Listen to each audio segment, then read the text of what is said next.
Aujourd'hui, on va voir la partie fournisseur, tout ce qui est décaissement et suivi des règlements. Euh, Aujourd'hui, un fournisseur vous relance sur le règlement d'une facture. Alors, la question qui se pose, est-ce que le paiement n'a pas été encore effectué? C'est ça la question qui se pose. Donc là, le comptable, il a plusieurs choses à suivre, notamment les factures qui ont été réglées, partiellement réglées, non pas encore réglé, donc il doit vérifier encore les échéances. C'est pour cela que j'ai réfléchi à automatiser tout cela et j'ai créé cet outil. Donc la première des choses, le comptable, il va renseigner la facture, c'est-à-dire ces données-là, la référence, la date, le fournisseur concerné, les billets et le montant TTC et puis l'échéance. Avec un clic, tout cela va être généré automatiquement. Donc là, nous avons aussi un onglet qui est dédié pour le suivi des paiements. Donc, vous remarquez ici, il n'y a aucune donnée. C'est grâce au langage VBA que les données vont être générées automatiquement. On va voir cela au fur et à mesure. D'accord?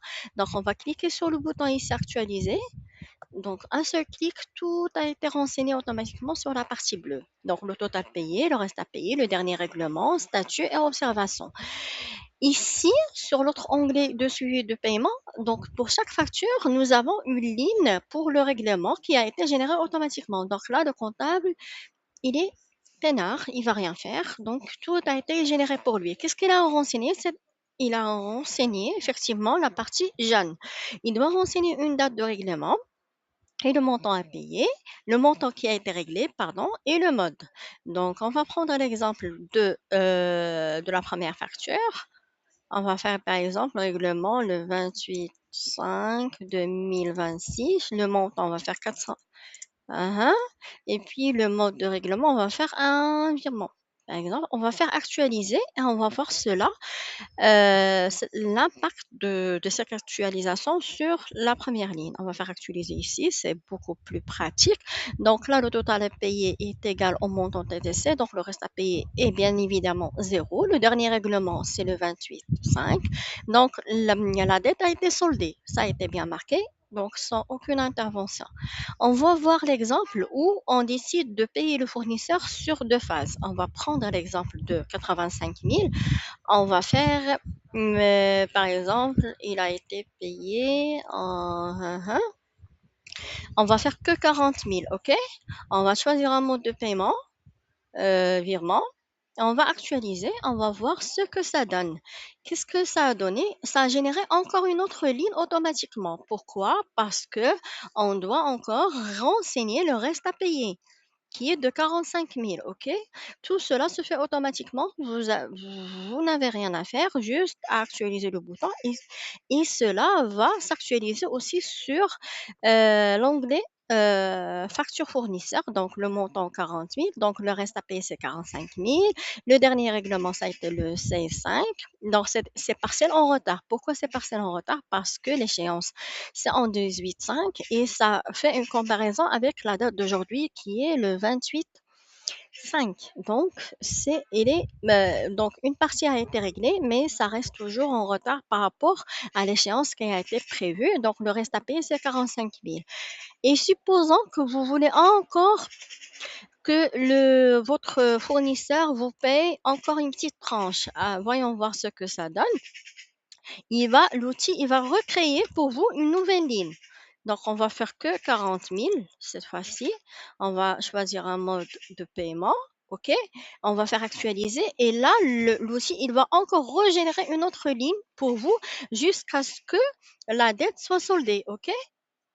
Voilà. Et effectivement, il a recréé une ligne pour vous. Et ici, ça a été actualisé. Comme quoi, le montant qui reste dû, c'est 5 000. D'accord? Il a encore recréé une ligne pour vous. Et aussi, remarquez que la date, le dernier règlement, ça change ici. C'est plus le C5 qu'on a effectué auparavant. Maintenant, ça prend en compte le dernier règlement qui a été effectué pour vous permettre de suivre au plus près l'évolution de la facture. Aussi, nous avons un élément très important qui est le tableau de bord. Excusez-moi, j'ai cliqué ici. Donc, sur le tableau de bord, ça a été actualisé. Donc, nous avons le total facturé fournisseur, le total payé, le reste à payer et puis les factures fournisseurs qui sont non soldées.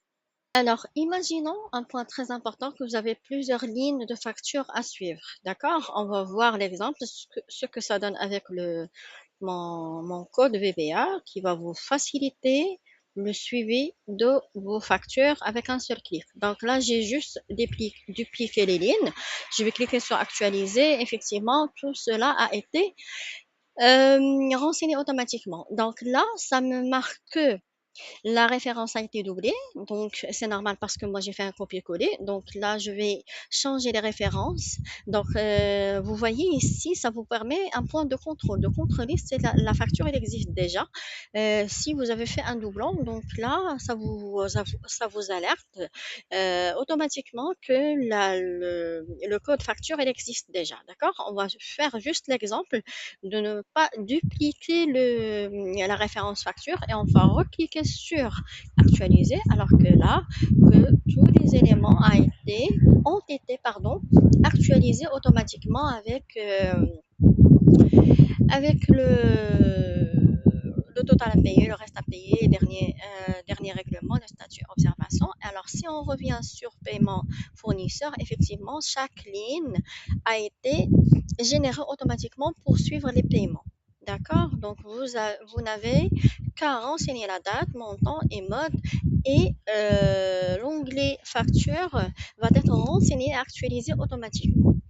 Donc voilà pour vous. Si vous êtes intéressé par cet outil et vous voulez automatiser cette tâche qui est un petit peu frustrante, vous n'avez qu'à m'envoyer un message en privé. Je vous envoie le détail sur le prix et aussi sur les modalités de paiement. Merci.